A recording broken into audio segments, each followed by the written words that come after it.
So obviously we got the Battlefront Classic Collection news just the other day, and as always on YouTube, it is a little bit of a scramble to get news videos like that out as soon as possible. So there's actually more information on the game than I think most of us expected. Some of it is concrete news and some of it is more, I guess, speculation or just general chatter around the game. So today I wanted to break all of that info down for you guys. Now, the first thing that I wanted to kind of talk about, which is for me the biggest and most important piece of information that we've gotten so far, is that apparently there is no crossplay in this game, and that is obviously a big bummer. I'm sure a lot of people out there might say that it's a good thing because obviously hackers on PC and stuff like that, they can no longer be in lobbies with any console players. So in that sense, yeah, obviously that's good. But on the flip side, for example, for me, being in Australia, it can often be hard to find games in any multiplayer game unless it's like super popular. So games like Call of Duty and stuff, it's never a worry. But the current Battlefront 2 in Battlefront 2017, I literally cannot find games no matter how hard I try, at least in Galactic Assault anyway. And having crossplay in that game would really be a big help. So I hope it doesn't have the same effect in this game. Hopefully enough people buy the game that there is just a huge player base.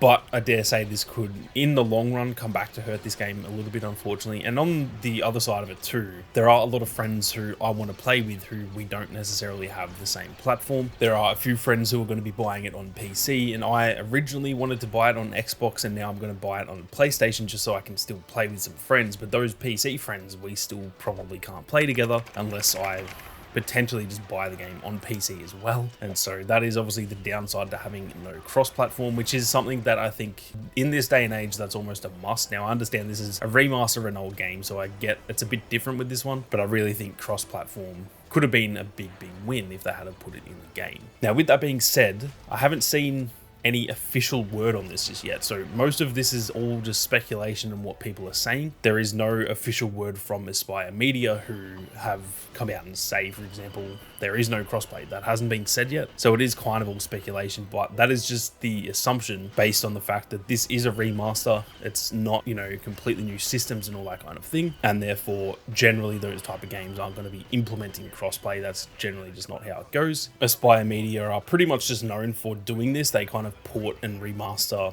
a lot of old games, and it's been the case with a lot of Star Wars games, so they don't generally put like their own new systems in the game. This isn't like a complete ground up remake or anything like that. So I don't think there is going to be cross-platform, which is obviously a big bummer. Now there is going to be cross-generation, so PS4 players can play with PS5 players. I believe that is confirmed, but there's just not going to be the opposite in terms of Xbox playing with PS5 and stuff like that. And like I said, that is a bit of a bummer. If that does change and we get official word though, you'll definitely hear about it right here on the channel. Now, one of the next big talking points is to do with the physical edition of the game. I know that is a big talking point, especially these days in the gaming community. A lot of people like to buy the physical edition of their games so that they, you know, actually own the game, because technically buying the digital license, you are just buying the license and they can at any time kind of remove that from the store. Not that that ever really happens, but I do see why people prefer to buy the physical editions on top of just having a cool collection as well. Now, what we know is that there won't be a physical edition at launch. Unfortunately, it will only be the digital edition. However, with that being said, Aspire does have a history of doing this where they've actually released the physical edition of a game like sort of months after launch, I guess, depending on how well it sells. So they might just hold out and see if this sells well, which I can almost guarantee that it will. And then at that point, they kind of release the physical edition for those who want to buy that. And it's almost like a little re-release as well. They get a bit of extra money, I'm sure. And so I dare say that could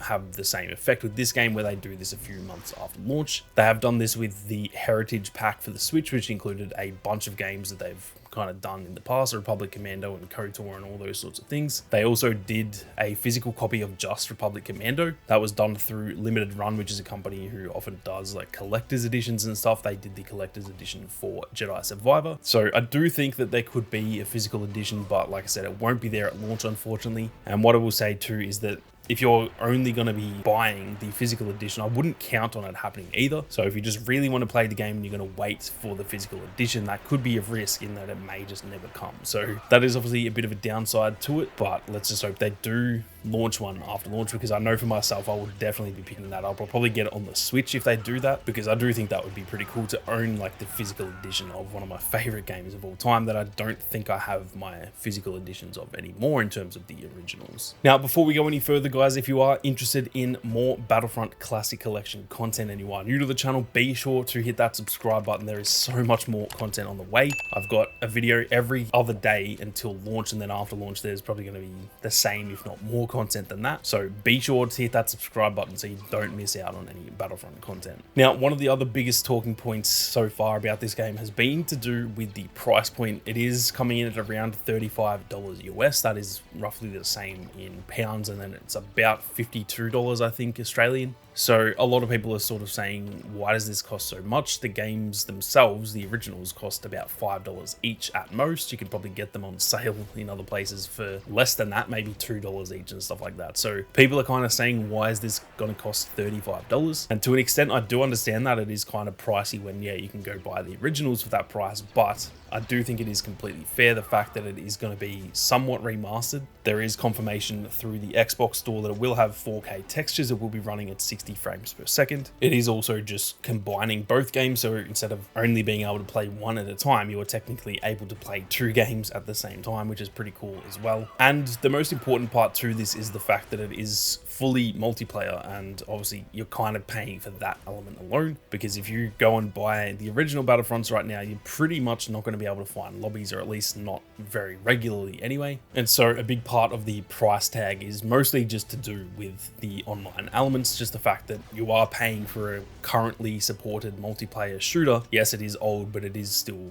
you know, going to have a lot of players there at launch, and it obviously costs them money to run servers and stuff like that. So I personally think the price point is fine. I would obviously prefer if it was cheaper, but it is obviously half the price of what a current day game goes for. So personally, I think the price is completely fine, but I do understand people's complaints there. Now, something that can help with that is that if you guys do own the original games, then you can actually get a loyalty discount. So if you own them on Xbox, for example, you can get 10% off this game on Xbox as well. Unfortunately, I don't think it will be able to work in that if you own them on PlayStation, you can't then buy it on Xbox. That's just not going to work. So if you've switched platforms and stuff, that is obviously a bit of a bummer. But if you guys do own them on the platform you want to get this game on, you can get 10% off. And so that is at least a little, I guess, slight bonus for, yeah, like they said, with the loyalty discount, it is showing a bit of loyalty to those of us who have played the games and bought them in the past. Now, lastly, just for a few little bits of extra information that I didn't initially talk about in the first video I did, something they talked about is that Hero Assault is now on all ground maps, which I'm pretty sure I remember this being only on the Mos Eisley. I could be wrong there, but I'm pretty sure this was just only available on the one map back in the originals. They've confirmed now that it will be available on Camino, Death Star, Naboo, and more. On top of that, like I said in that first video, they have mentioned we are getting Ventress and Kit Fisto as well, which were only available on the Xbox Live version of the original. Even the original Xbox version didn't have them. It had to be the Xbox Live version. So I actually don't think that I ever have played as Ventress and Kit Fisto, now that I think of it. So there is going to be a lot of content here, or not a lot of content, but there is going to be some stuff that some of us who have even played hundreds, if not thousands of hours, have actually never played before in the original Battlefront games. In terms of some more info that they have confirmed, they've confirmed there is offline split screen. So if you guys have like family members and stuff, friends that you want to play with in split screen like we all used to back in the day, you can do that. That is definitely very exciting. They've also confirmed that there is 39 maps across both games, and then there is the 5 exclusive ones that should be making that 44 in total, unless they have included those in the 39 they announced.